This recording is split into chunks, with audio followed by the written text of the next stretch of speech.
삼성전자 주주 여러분들 반갑습니다. 박선생입니다. 오늘은 6월 23일 화요일입니다. 자, 어제 삼성전자가 시가총액 1위 자리를 내주었습니다. 주주분들이라면 하이닉스로 갔어야 하나 이런 생각을 좀 많이 하실 텐데 제가 항상 말씀드리는 부분, 장기적으로 보면 결국에는 삼성이다. 자, 오늘은 삼성과 하이닉스를 한번 비교해보면서 앞으로 어떤 것들이 이 두 기업 사이의 주가 변화를 만들어갈 것인지 이야기를 좀 해보도록 하겠습니다. 자, 그리고 여러분들을 위해 준비해온 선물이 있습니다. 자, 아직도 강하게 이어지고 있는 이 반도체 주도 시장에 맞게 반도체 관련 종목으로 가지고 왔어요. 하지만 많은 반도체 소부장이라고 하는 종목들 주가 그동안 많이 올라왔기 때문에 자연스럽게 이 거품이라는 것이 껴있죠. 자, 그렇지만 오늘 제가 가져온 종목은 여러분들이 흔히 알고 있는 반도체 관련 기업 아닙니다. 그렇기 때문에 이 거품이 없는 상태예요. 자, 단기적으로 본다면 30%. 자, 30%. 그리고 장기적으로 본다면 몇 배의 수익도 만들어줄 만한 기업으로 가져왔습니다. 꼭 확인해서 가져가시고요. 댓글에 우리 주주분들 힘내자는 의미로 파이팅 한 번씩만 남겨주세요. 시작 전에 구독, 좋아요 한 번씩 부탁드리면서 본격적으로 들어가겠습니다. 자, 보통주 기준으로 본다면 하이닉스가 삼성을 따라잡아냈습니다. 우선 이 시장의 1위라는 타이틀을 가져갔기 때문에 당분간 하이닉스 쪽으로 좀 이 수급이 더 강하게 갈 것으로 보입니다. 무엇보다 지금 오늘 주가도 이렇게 좀 눌리고 있는데 이건 뭐 하이닉스도 마찬가지죠.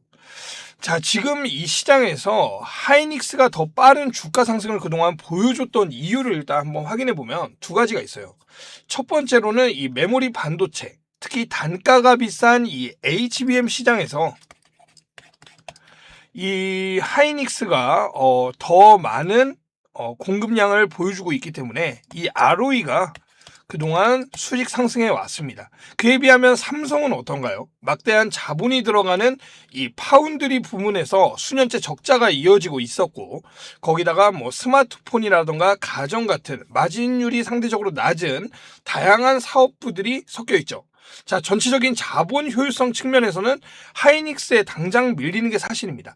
자, 그리고 두 번째는 이 나스닥 ADR 상장 소식이죠. 자, 올해 8월 나스닥 시장의 ADR 상장을 앞두고 심사가 진행 중입니다. 이 미국 증시에 상장되면 글로벌 헤지펀드와 리테일 자금들이 훨씬 쉽게 유입될 수 있기 때문에 외인 투자자들이 상장 전에 선취매 차원에서 하이닉스 비중을 유지하거나 늘리는 경향이 있습니다. 그래서 지금 보시면 우리 시장에서 외인들의 순매도가 계속 이어지고 있는 상황에서도 하이닉스는 좀 매수세가 들어오고 있어요. 자, 그런 이 두 가지, 크게 두 가지로 주가가 더 가파르게 오른 것인데, 자, 그렇다면 삼성이 앞으로 더 치고 나갈 수 있다고 말씀드린 이유를 하나하나 비교해 드리면, 자, 제가 표를 하나 준비해 왔습니다. 자, 보시면 우선 지금과는 다르게 미래는 어차피 사실 파운드리다. 자, HBM 단수가 올라갈수록요, 고객사별 맞춤형 설계를 해야 합니다. 그런데 이 부분을 올인원으로 할 수 있는 기업은 어디다? 자, 삼성밖에 없다. 자, 지금 하이닉스는 TSMC를 통해서 이 부분을 해결해야 되고, 단수가 이제 올라가면서 계속 이 TSMC에 계속 의존하고 있는 그런 상황이 지금 되고 있습니다.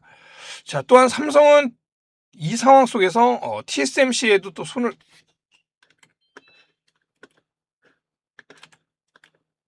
자, 우선 지금과는 다르게 미래는 어차피 파운드리입니다.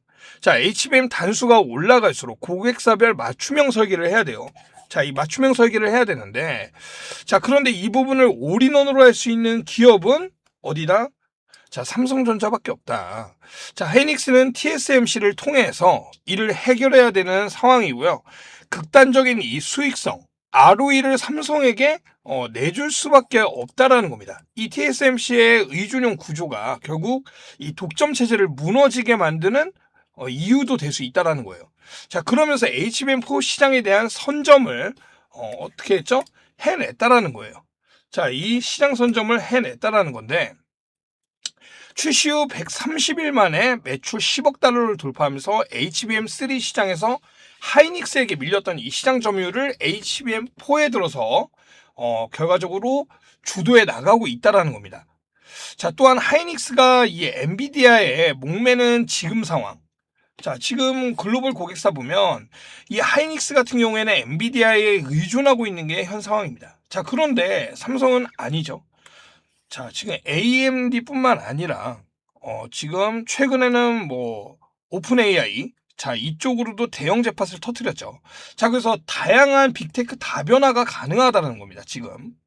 자, 특히 지금 같은 HBM 시장에서는 좀 싸움이 되더라도 AI 시대가 본격화되기 시작하면 이 CXL이나 그리고 핀 메모리, 자, 이런 부분들이 필요한 시점이 오는데 이는 하이닉스에게 있어서는 좀 한계에 직면하게 됩니다. 삼성전자는 이미 이런 부분에 대해서 계속 연구 개발을 해왔고, 삼성이 무려 이 자본력으로 하이닉스 대비 약 3배 투자를 해왔다라는 거예요. 결과적으로 이러한 3배 가까운 투자금은 기술 격차로 벌어질 수밖에 없다라는 겁니다. 자, 이미 이 연구개발비를 통해 HBM4 선점에도 성공한 삼성이기 때문에 앞으로의 시장에서 막대한 자금으로 누르는 치킨 게임이 벌어질 테고 삼성이 앞서 나갈 수밖에 없을 것입니다. 물론 삼성 당분간 이 하이닉스에게 왕자를 내주었기 때문에 투자 심리상 많은 투자 자금이 이 하이닉스 방면으로 흘러갈 가능성도 있겠지만 우리가 삼성을 투자하면서 사실 뭐 오늘 내일 하는 게 아니기 때문에 장기적으로 좀 보신다면 오히려 이 삼성 지금같이 주가가 눌리는 상황에서 물량을 좀 더 확보해 가시는 것을 추천드리겠습니다. 자, 지금부터는 앞서 말씀드렸던 이 선물, 자, 여러분들을 위해 준비해온 선물이 있다 그랬죠? 이 종목 선물에 대해서 이 얘기를 해보도록 하겠습니다.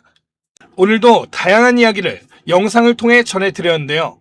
아무래도 이 종목의 흐름이라는 것은 새로운 호재가 나오거나 시장에 리스크가 발생할 때마다 시시각각 방향에 따라 달라질 수밖에 없습니다.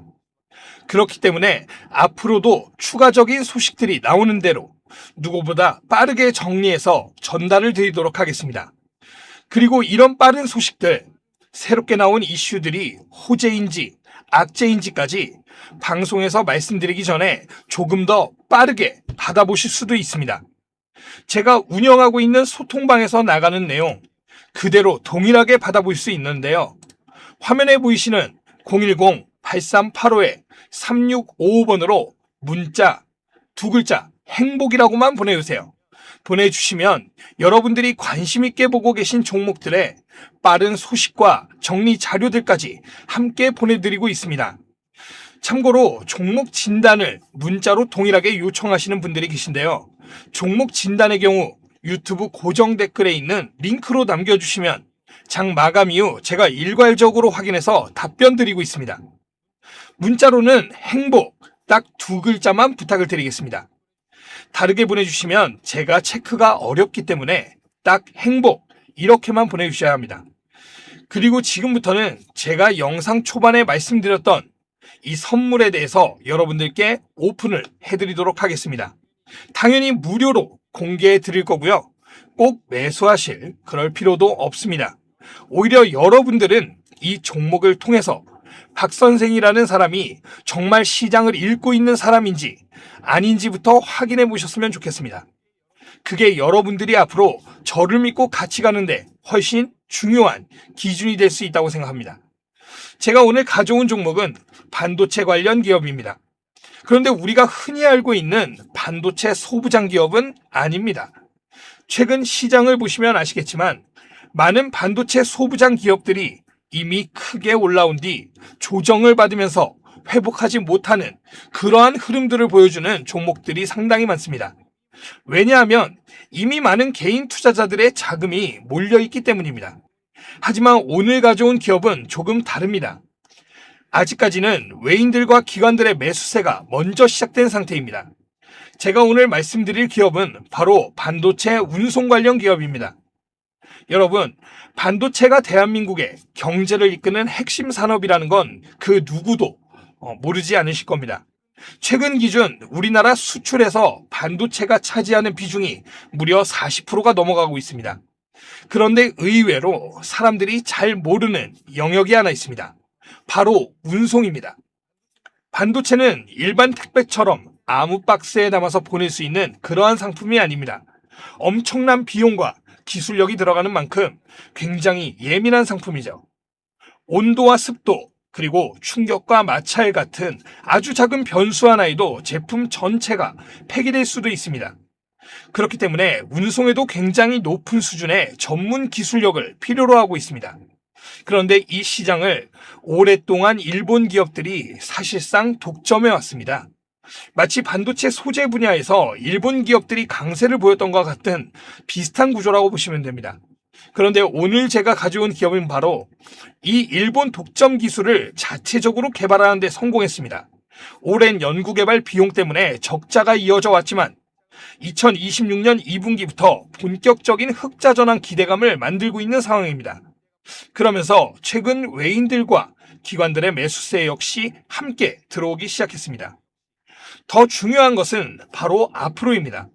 반도체 슈퍼사이클은 2027년을 넘어 2028년까지도 이어질 것이라는 전망이 계속 나오고 있습니다.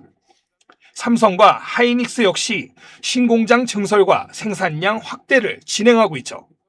결국 전 세계 AI 반도체 물동량이 늘어날수록 이 기업 역시 자연스럽게 수혜를 받는 구조를 가지게 됩니다. 저는 이런 기업들을 너무나 좋아합니다. 이미 시장에서 많이 유명해진 기업보다 아직은 조용하지만 돈의 흐름이 먼저 움직이고 있는 그런 기업들 말입니다. 이 해당 종목 받으시는 방법 아주 간단합니다. 화면에 보이시는 010-8385-3655번으로 문자 행복 두 글자만 보내주세요. 종목명부터 매수, 매도 전략, 자료까지 모두 정리해서 보내드리겠습니다. 앞서 말씀드렸지만 무조건 잡으실 필요는 없습니다. 자료만 받아보시고 이렇게도 투자할 수 있구나 정도로 판단해 보셔도 충분합니다. 삼성전자와 하이닉스에 투자하는 것도 물론 좋은 방법이지만 하지만 최근 시장을 보시면 레버리지 상품들이 등장하면서 투기성 자금들이 몰리는 모습들도 많이 보이고 있죠. 그러면서 변동성 역시 커지고 있는 상황입니다. 이럴 때일수록 모두가 주목하는 기업들보다 조용히 성장하는 숨겨진 지주 같은 기업들을 찾는 눈을 가지셔야 합니다. 그래서 오늘 준비해온 이 종목이 여러분들에게 단비 같은 기회가 되셨으면 좋겠습니다. 오늘은 여기까지 말씀드리고 다음 영상에서는 더 정확한 분석과 새로운 소식으로 다시 찾아뵙도록 하겠습니다. 시청해주셔서 감사합니다. 박 선생이었습니다.